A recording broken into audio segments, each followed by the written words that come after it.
Hello friends, welcome to Lalitha's kitchen. ఇవాల్టి మన recipe వచ్చేసి చిరుధాన్యాలతో ఇడ్లీ. ఎప్పుడు రొటీన్గా కాకుండా ఇలా డిఫరెంట్గా చేసుకొని తింటే చాలా టేస్టీగా ఉంటాయండి ఇవి. ఒక్కసారి మీరు కూడా తప్పకుండా ట్రై చేయండి. అయితే వీటిని ఎలా చేసుకోవాలో ఇప్పుడు చూసేద్దాం. దీనికోసం 1 కప్పు రాగులు, 1 కప్పు మినపగుళ్ళు, 1 కప్పు కొర్రలు, 1 కప్పు ఇడ్లీ బియ్యం తీసుకోవాలి. ఇడ్లీ బియ్యం ప్లేస్లో మామూలు రైస్ కూడా తీసుకోవచ్చు. ముందుగా ఒక బౌల్ తీసుకొని దాంట్లో 1 కప్పు రాగుల్ని తీసుకోవాలి.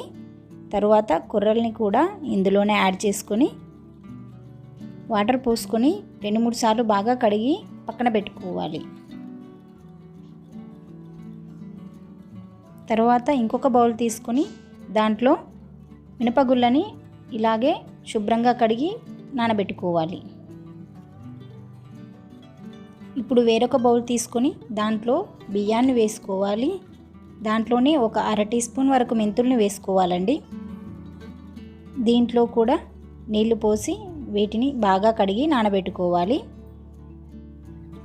ఇలాగే అన్నింటినీ వేరువేరుగా కడిగి ఒక 5-6 గంటల పాటు నానబెట్టుకోవాలి.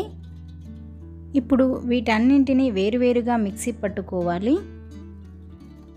ఇలా మిక్సీ పట్టుకున్న పిండిని ఒక గిన్నెలో వేసుకొని దీనిపైన మూత పెట్టుకోవాలి. దీనిని ఓవర్ నైట్ ఇలాగే ఉండనివ్వాలండి. అప్పుడు పిండి చాలా బాగా పొంగుతుంది. పిండి రాత్రంతా నానిన తర్వాత ఉదయాన్నే ఇలా పొంగినట్టుగా అవుతుందండి.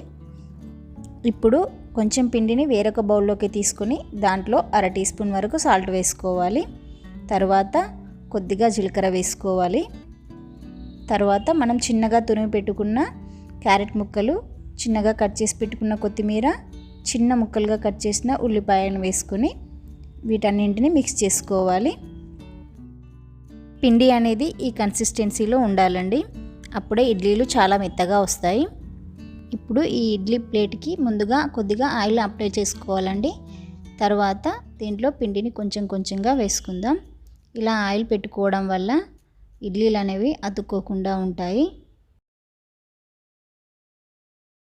ఇప్పుడు స్టవ్ ఆన్ చేసుకొని స్టవ్ పైన ఇడ్లీ పాత్రను పెట్టుకొని దాంట్లో 1 గ్లాస్ వాటర్ పోసుకోవాలి. అవి కొంచెం వేడైన తర్వాత మనం ముందుగా వేసి పెట్టుకున్న ఇడ్లీ ప్లేట్లని ఇందులో పెట్టుకొని మూత పెట్టుకోవాలి. స్లో ఫ్లేమ్లో పెట్టుకొని మాత్రమే ఉడకనివ్వాలి. ఒక 10-15 నిమిషాల తర్వాత స్టవ్ ఆఫ్ చేసుకొని తీసుకుంటే వేడివేడి ఇడ్లీలు రెడీ అయిపోతాయండి. మనం ఇలా సర్వింగ్ ప్లేట్లోకి తీసుకొని సర్వ్ చేసుకోవాలి. చూసారా, మన చిరుధాన్యాలతో ఇడ్లీలు చూడడానికి ఎంతో బాగున్నాయి కదా, తినడానికి కూడా చాలా బాగుంటాయండి. ఈ రెసిపీ కనుక మీకు నచ్చినట్లయితే మీరు ఇంట్లో తప్పకుండా ట్రై చేయండి. అలాగే మీకు ఎలా కుదిరిందో నాకు కామెంట్ చేయండి. అలాగే ఈ వీడియోని ఒక లైక్ చేసి మీ ఫ్రెండ్స్ తోటి షేర్ చేయండి. ఇలాంటి మరిన్ని కుకింగ్ వీడియోస్ కోసం మన ఛానల్ని సబ్స్క్రైబ్ చేసుకుని పక్కనే ఉన్న బెల్ ఐకాన్ని క్లిక్ చేయడం మాత్రం మర్చిపోకండి.